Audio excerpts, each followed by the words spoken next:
사랑하는 탁고마 교회 성도 여러분, 안녕하십니까? 날씨가 많이 쌀쌀해졌습니다. 건강 잘 챙기시고 날씨가 춥다 해서 마음까지 움츠러들지 않도록 하나님의 말씀의 은혜로 가득 채워서 가슴을 활짝 펴고 자신 있게 인생을 살아가게 되기를 바랍니다. 오늘은 스가랴 9장 9절부터 10절의 말씀을 함께 연구하겠습니다. 스가랴 9장 9절부터 10절요. 시온에 따라 크게 기뻐할지어다. 예루살렘에 따라 절거이 부를지어다. 보라, 내 왕이 내게 임하시나니 그는 공의로우시며 구원을 베푸시며 겸손하여서 나귀를 타시나니 나귀의 작은 것 곧 나귀 새끼니라. 내가 에브라임의 병거와 예루살렘의 말을 끊겠고 전쟁하는 활도 끊으리니 그가 이방 사람에게 화평을 전할 것이요 그의 통치는 바다에서 바다까지 이르고 유브라데 강에서 땅끝까지 이르리라. 아멘. 오늘 9절 10절 보았습니다. 오늘은 스가랴 9장 9절부터 10절을 중심으로 해서 기뻐하라, 내 왕이 내게 임하신다. 기뻐하라, 내 왕이 내게 임하신다. 이런 제목으로 하나님 말씀을 함께 살펴보겠습니다. 우리가 지난 시간에 1절부터 8절까지 말씀을 연구했습니다.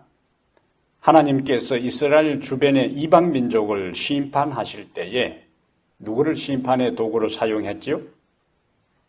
알렉산더입니다. 알렉산더를 심판의 도구로 사용하셨어요.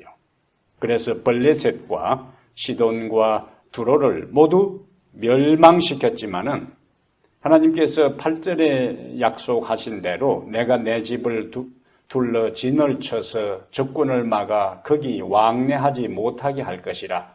포악한 자가 다시는 그 지경으로 지나가지 못하리니 이는 내가 눈으로 치니 봄이니라. 스가랴 선지자를 통해서 이스라엘 백성들은 주변 민족들이 다 망한다 할지라도 보호함을 입을 것을 예언을 하셨어요. 그 하나님께서 8절에 약속하신 대로 알렉산더의 침공으로부터 예루살렘을 기적적으로 보호해 주셨습니다. 그런데 스가랴는 오늘 본문을 통해 알렉산더의 침략으로부터 구원받은 것보다 더 영원하고 본질적인 구원을 말씀하고 있어요. 바로 예수 그리스도의 초림과 재림을 통한 궁극적인 구원에 대한 말씀입니다. 스가랴가 스가랴 9장 10절에 예언한 이 예언은, 특히 9절은 스가랴가 예언한 500년 후에 예수님께서 예루살렘에 나귀 새끼를 타고 입성하심으로 그 예언을 문자 그대로 성취시키셨습니다. 이것은 마태복음 21장 1절부터 11절, 요한복음 12장 12절부터 15절에 성취에 대한 말씀이 구체적으로 나타나 있어요. 예수님은 공개적으로 자신이 메시아 되시고 이스라엘의 왕이 되심을 드러내셨어요. 오늘 본문 9절의 말씀을 보면은 시온에 따라 크게 기뻐할지어다. 예루살렘에 따라 절거이 부를지어다. 보라, 내 왕이 내게 임하시나니 그는 겸손하여 나귀를 타시나니 나귀의 작은 것 곧 나귀 새끼니라. 이 말씀처럼 실제로 예수님께서 예루살렘에 입성하실 때에 마태복음 21장 9절에 보면은 앞에서 가고 뒤에서 따르는 무리가 소리 높여 이르되 호산나 다윗의 자손이여 찬송하리로다. 주의 이름으로 오시는 이여 가장 높은 곳에서 호산나 하더라라고 말씀을 기록하고 있습니다. 그대로 9절에 있는 것처럼 시온에 따라 크게 기뻐할지어다, 예루살렘에 따라 절거이 부를지어다 하는 이 예언적인 말씀이 실제로 예수님께서 예루살렘에 입성하실 때에 성취되었다는 겁니다. 이때에 성취된 찬양하고 기뻐하는 것에 대한 것을 좀 더 세밀하게 자세히 우리가 들여다보면은 이 장면을 시대소망 572페이지에 엘렌 G. 화이트 영감의 글에서 이렇게 우리에게 권면해 주고 있어요. 구주의 주위에는 제 많은 인류를 위하여 그분께서 사랑으로 행한 수고의 영광스러운 전리품들이 있었다. 이제 구체적으로 그들이 누구냐? 그곳에는 예수께서 사단의 권세로부터 건져주심으로 그 구원을 감사하여 하나님을 찬양하는 포로들이 있었다. 이전에는 죄의 포로였고 사단의 포로였지만은 지금은 예수님을 찬양하는 예수님께 속한 그 백성들을 이야기해요. 그들이 구체적으로 누군가? 그분이 눈을 뜨게 한 소경이 길을 인도하고 있었다. 그분이 혀를 풀어주신 벙어리가 가장 큰 소리로 호산나를 불렀다.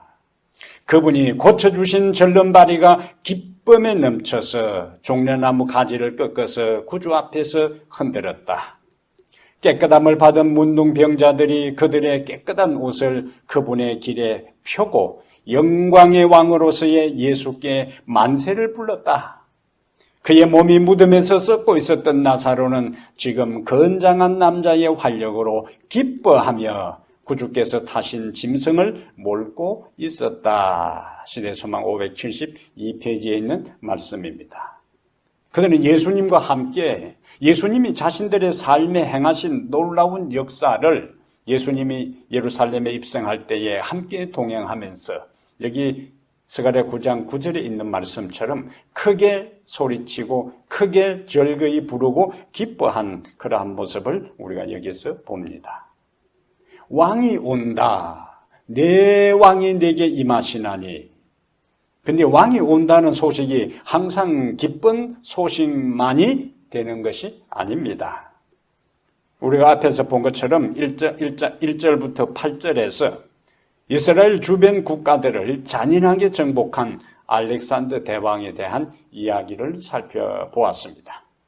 당시 이스라엘 주변 국가들, 시리아나 블레셋이나 시돈이나 두로 국가들은 그리고 남방 애굽은 알렉산더가 그의 군사들을 이끌고 정복길에 나섰다는 소식을 듣고 그 알렉산더가 점점 그들이 살고 있는 그 현장으로 포위망을 좁혀오고 있다는 소식을 들었을 때에 그것은 그들에게 기쁜 소식이 아니잖아요. 알렉산더는 주변 국가들을 잔인하게 정복하면서 남자들은 모조리 죽여버렸고 여자와 아이들은 노예로 다 팔아 넘겼어요. 그런 알렉산더가 자기들에게 온다는, 왕이 온다는 소식은 기쁜 소식이 아니라 공포와 두려움을 자아내게 하는 그와 같은 절망의 소식이었습니다. 알렉산더는 그의 부하들의 안위와 복지에는 별 관심이 없었고 오로지 자신의 권세, 통치에만 관심을 가졌어요. 이런 통치자, 이런 왕이 오는 것은 우리가 기뻐할 일이 아닙니다.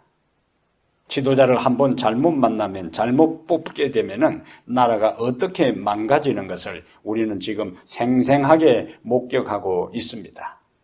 그러면 우리의 왕 주님은 어떤 분이시기에 우리는 그분의 오심을 환영하고 우리의 왕으로 영접하며 기뻐하고 즐거이 노래 부를 수 있는가?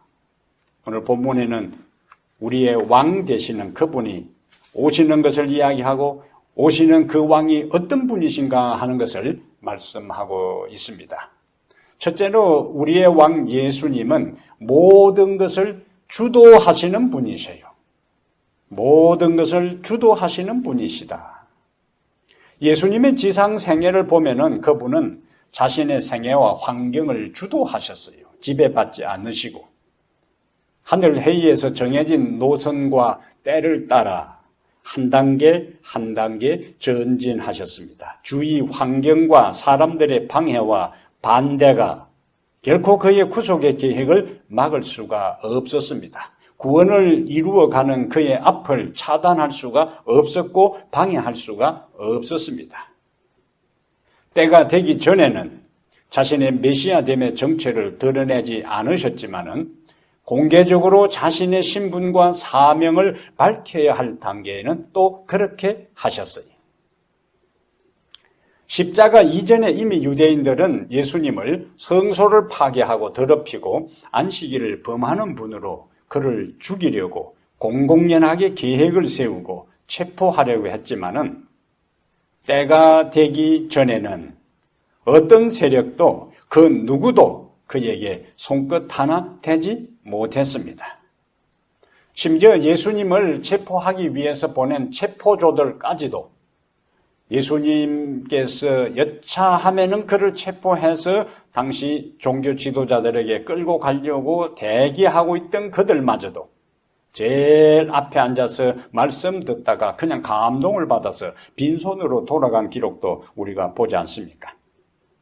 요한복음 7장 30절에는 그들이 예수를 잡고자 하나 손을 대는 자가 없었으니 이는 그의 때가 아직 이르지 아니하였음이니라. 요한복음 8장 20절에도요. 이 말씀을 성전에서 가르치실 때에 헌금함 앞에서 하셨으나 잡는 사람이 없으니 이는 그의 때가 아직 이르지 아니하였음이니라. 누가복음 4장 28절부터 30절에는 예수님께서 자신의 고향 나사렛 회당에 가서 자신의 사명을 말씀하십니다. 그때에 회당에 있는 사람들이 예수님의 말씀을 듣고 그를 끌고 낭떠러지에 가서 밀쳐 죽이려고 시도했는데 예수님께서는 그들 사이를 빠져나오는 장면이 나와요. 아직 때가 되지 아니했기 때문에 그렇습니다. 요한복음 11장 57절에는 예수님에게는 벌써 체포명령이 내린 상태였어요. 그런데 만약에 예수님께서 예루살렘 성에 입성하기 전에 이런저런 과정에서 체포되었고 그 전에 돌아가셨다면 스가랴 9장 9절의 예언의 말씀은 근본적으로 성취될 수가 없게 되는 것이고 우리는 기타 성경의 다른 예언에 대한 것도 확신을 가질 수 없게 되는 것입니다. 그러므로 예수님은 스가랴 9장 9절의 말씀처럼 당당하게 자신의 메시아 되심을 예루살렘에 입성해서 드러내기 전에 아무도 그를 해칠 수가 없었습니다. 예수님은 모든 것을 주도하시는 분이셔요. 우리가 믿고 우리가 섬기고 우리가 경배하는 왕 예수님은 모든 것을 주도하시는 분이십니다. 예수님은 일방적으로 십자가에서 무기력하게 속수무책으로 희생당한 분이 아니시라는 말씀이에요. 모든 일은 그분의 섭리 아래서 진행되었습니다. 그분은 모든 상황을 주도하셨어요. 예루살렘에 올라가면 무슨 일이 일어날지를 미리 제자들에게 말씀을 하셨습니다. 마가복음 9장 30절부터 32절에. 또 재미있는 것은 오늘 스가랴 9장 9절의 성취, 나귀 새끼를 타게 될 것이라는 예언을 스가랴 선지자를 통해서 하셨는데 나귀 새끼를 구하는 장면에서 예수님의 주도적인 모습을 또 볼 수가 있습니다. 마태복음 21장 1절부터 3절에 그들이 예루살렘에 가까이 가서 감람산 벳박에 이르렀을 때에 예수께서 두 제자를 보내시며 이르시되 너희는 맞은편 마을로 가라. 그리하면 곧 매인 나귀와 나귀 새끼가 함께 있는 것을 보리니 풀어내기로 끌고 오라. 만일 누가 무슨 말을 하거든 주가 쓰시겠다 하라. 그리하면 즉시 보내리라 하시니. 자기가 탈 이 나귀 새끼에 대해서 미리 준비한 게 아니고 예루살렘에 입성하기 전에 제자들에게 말씀하는 거예요. 어느 동네에 가면은 나귀와 나귀 새끼가 있을 텐데 끌고 오라고. 그리고 주인이 왜 너가 남의 나귀 새끼를 끌고 가냐면은 주가 쓰겠다 이렇게 이야기하면은 주인이 알았다고 허락할 것이다. 자기가 타는 나귀 새끼에 대해서도 예수님은 주권적 권위를 가지고 행사하셨어요. 사전에 빌릴 것에 대해서 돈을 준 것도 아니고 그냥 끌고 오라는 거예요. 그것은 예수님께서 자신이 십자가로 가는 길이나 체포되는 것이나 십자가에 돌아가시는 것이나 자신의 주변에 일어나는 모든 일에 대해서 예수님이 주도권을 가지고 하시는 거예요. 유다에 의한 대신 유대 지도자들의 죽음의 음모를 포함한 그의 죽음을 둘러싼 사건들을 분명히 주도하셨어요. 그러므로 그의 앞에 그 주변에 일어나는 모든 상황, 사건, 환경이 그를 당황하게 하거나 그를 놀라게 하지 않았습니다. 그는 모든 것을 그의 목적에 따라 심지어 그의 죽음의 사건까지도 통제하는 권세를 가진 왕이셨습니다. 예수님은 불리한 환경 속에서도 자신의 삶을 인간 구원의 계획을 성취하기 위하여 주도적으로 사셨어요. 그렇다면 그분이 우리의 삶을 전적으로 주도하시고 지배하시도록 우리의 왕으로 모셔드리는 것이 지혜로운 선택이 아니겠습니까? 지금은 예수님을 구세주로 선택하고 후에 내가 원하면 나의 인생의 주, 왕으로 모시겠다는 것은 어불성설입니다. 난센스나 그러지. 우리가 예수님을 개인의 구주로 영접했다 하는 말은 그분을 나의 주인, 나의 왕으로 모시는 것과 마찬가지입니다. 그럼에도 불구하고 우리는 우리의 신앙 삶에 있어서 예수님을 구원자로 고백하기를 즐겨하고 구원자인 것에 대해 감사하고 나를 살린 것에 대해서 고마운 마음은 갖지만은 그분이 내 인생의 주인으로 왕으로 오셔서 우리 주님이 원하시는 대로 내 인생을 인도하고 내 인생을 깨우치고 내 인생의 계획을 성취하기를 주님이 원하시는 대로 굴복하거나 그분의 통제와 다스림과 지배를 받는 데는 주저하는 경우가 많습니다. 주님은 나를 구원해 주시는 것으로 고마우니까 그 단계에서 그냥 계시라는 거예요.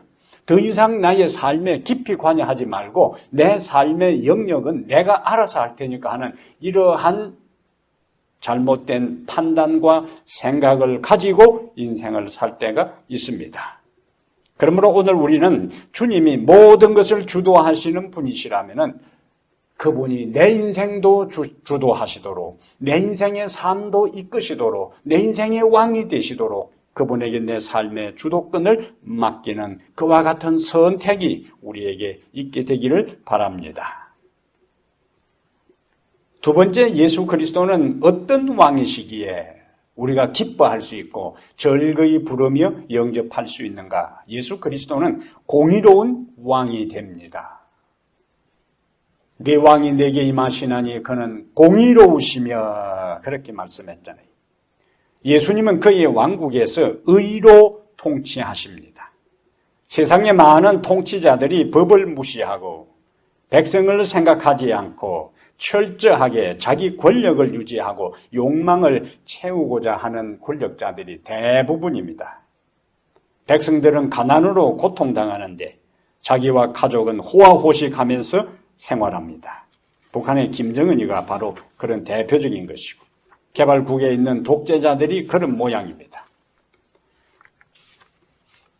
민주주의 국가에서도 잘못된 지도자들은 법을 무시하고 정권을 유지하기 위해 불법, 탈법, 변칙을 일삼으면서도 아무런 양심의 가책도 느끼지 못하고 철면피 같은 지도자들이 있습니다. 백성이 정신을 차리지 않고 올바른 분별력이 없으면 그대로 당하는 것입니다. 역사가 그 사실을 우리에게 웅변적으로 말해주고 있어요. 예수님은 많은 세계 통치자들처럼 부패하지 않았습니다. 그분은 의로운 분이시기 때문에 공의로 통치하십니다. 그분의 모든 관심은 그의 나라의 신민인 우리의 유익과 번영과 행복에 관심을 갖고 우리를 도우시고 우리를 베푸시고 우리를 인도하십니다. 공의로운 그분을 우리의 인생의 통치자로 오늘 다시 한번 받아들이시기를 바랍니다. 세 번째로 예수 그리스도는 어떤 왕, 어떤 분이시기에 우리는 그분을 찬양하고 기뻐하고 즐거워하며 영접하는가? 예수 그리스도는 구원의 왕이세요. 예수님 당시의 유대인들은 로마로부터 구원해 줄 강력한 정치적인 메시아를 기대하고 있었습니다. 심지어 제자들까지도 그런 목적과 의도를 가지고 예수님을 따라다녔어요. 예수님이 의도하시고 목적하신 본질적이고 영원한 구원과는 달랐습니다. 그들은 로마로부터의 구원이었어요. 그들은 가난으로부터의 구원이었어요. 그들은 현재의 빈곤과 어려운 현실적인 삶으로부터의 구원이었습니다. 예수님의 목적과는 다른 기대를 그들이 가지고 있었지.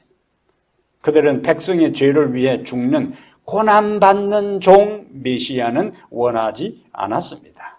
예수님께서 부인당하고 예수님께서 거절당하고 예수님께서 체포되어 십자가에 돌아가신 이유는 그들이 기대했던 메시아 상하고 맞지 않고 조화되지 않았기 때문에 그래요. 그들이 기대한 구원에 충족시켜주지 않았기 때문에 예수님을 그들은 민족적으로, 개인적으로 거절한 것입니다.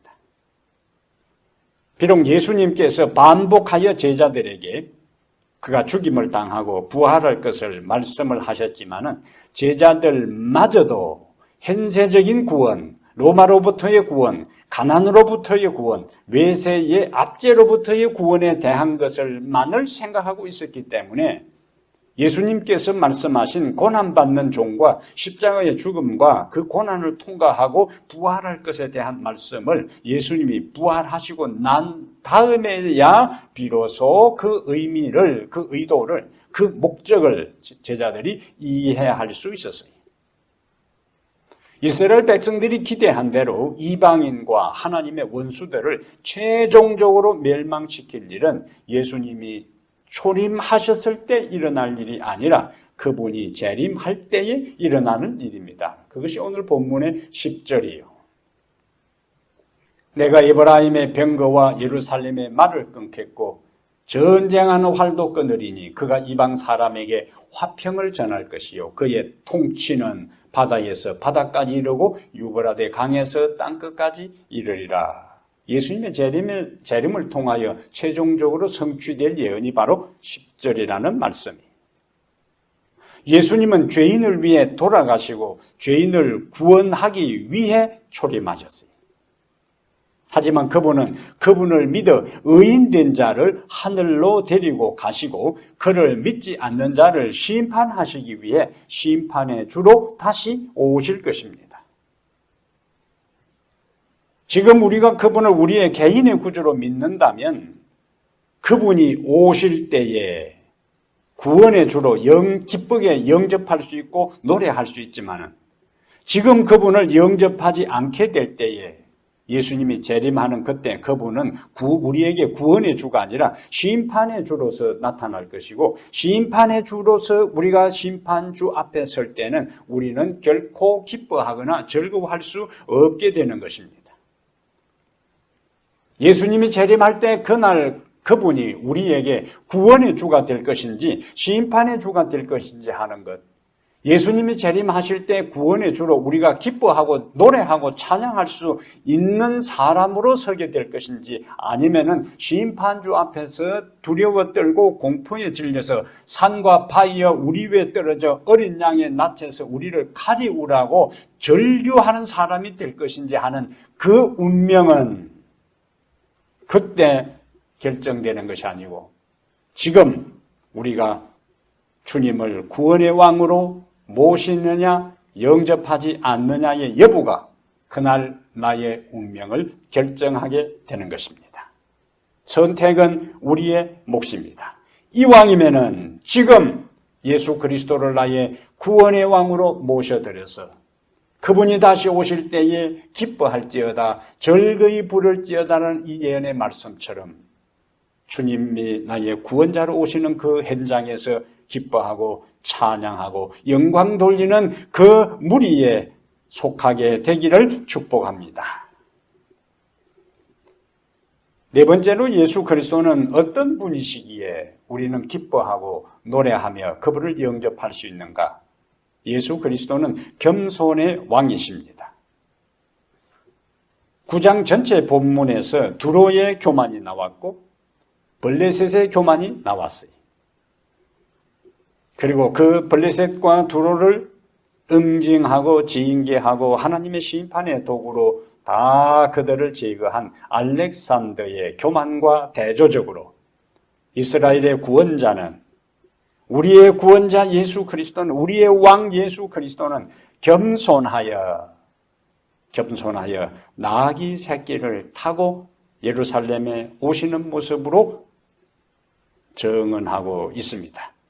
역사적으로 보면은 솔로몬 시대 이후에는 왕과 전사들은 나귀가 아니라 말을 탄 걸로 나옵니다. 나귀는 낮은 신분의 사람들이 탔어요. 그런데 왜 스가랴는 오늘 본문에서 이런 모습을 그리고 있을까요? 왜 예수님은 당당하게 이 말을 타고 오시지 않고, 아니면은 최소한 어른 나귀라도 타고 예루살렘에 들어가시지 않고 작은 것 곧 나귀 새끼를 타고 들어가셨을까요?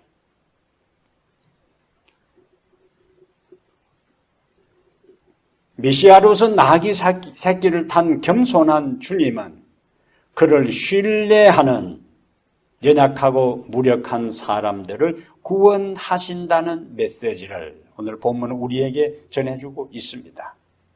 그가 다시 오실 때에는 달라요. 그때에 주님이 다시 이 세상에 오실 때에는 나귀 새끼를 타고 오는 그러한 초라한 겸손한 자의 모습이 아니라 요한계시록 19장 11절부터 16절에 그는 말을 타고 승리자로 오시는 것입니다. 하나님께서 겸손하여 나귀 새끼를 탄 예수님에 대해서 그 경험에 대한 것으로 끝나게 하지 아니하시고 궁극적으로 그를 높이시는 장면이 빌립보 2장 6절부터 이렇게 기록되어 있습니다. 그는 근본 하나님의 본체시나 하나님과 동등됨을 취할 것으로 여기지 아니하시고 오히려 자기를 비워 empty입니다. 다 부어내고 종의 형체를 가지사 사람들과 같이 되셨고 사람의 모양으로 나타나사 자기를 낮추시고 죽기까지 복종하셨으니 곧 십자가에 죽으심이라. 그런데 하나님은 예수님께서 그렇게 처신하고 행동하셨을 때 인간을 구원하기 위해서 종의 형체를 쓰시고 이 땅에 와서 죽기까지 복종하신 그것으로 끝나게 하지 아니하시고 9절부터 이러므로 하나님이 그를 지극히 높여 모든 이름 위에 뛰어난 이름을 주사 하늘에 있는 자들과 땅에 있는 자들과 땅 아래에 있는 자들로 모든 무릎을 예수의 이름에 꿇게 하시고 모든 입으로 예수 그리스도를 주라 시인하여 왕으로 시인하여 하나님 아버지께 영광을 돌리게 하셨느니라. 아멘. 이래하여 메시아 예수의 두 번째 강림은 교만한 두로와 알렉산더 대왕과 대조되는 원칙을 보여주시는데 하나님은 교만한 두로를 꺾었고 하나님은 교만한 블레셋을 꺾었어요. 그리고 하나님은 교만한 알렉산더를 꺾었습니다. 그런데 겸손하고 자신의 연약함을 알고 예수 그리스도의 구원을 절대적으로 신뢰하고 의지하는 자들은 예수님이 겸손하여 나귀 새끼를 탄 그 모든 예수님의 삶을 하나님께서 인정하시고 그를 높이셨잖아요. 모든 이름 위에 뛰어난 이름으로 그를 높이셨어요. 모든 이 세상 온 우주에 있는 존재들이 그분에게 무릎을 꿇게 하셨어요. 낮아졌을 때에 하나님께서 그를 높이셨어요. 하나님과 동등한 위치에 있던 그분이 죄인의 모습으로 오셨고 종의 형체를 끄고 십자가에까지 낮아졌을 때에 하나님이 그를 지극히 높이신 것처럼 그 예수를 믿는 마음을 우리에게 주사 우리가 겸손하고 겸허하고 내 한계를 알고 연약함을 알고 예수 그리스도를 의지할 때 겸손한 예수 그리스도를 높이신 하나님이 우리도 높여 주실 것입니다.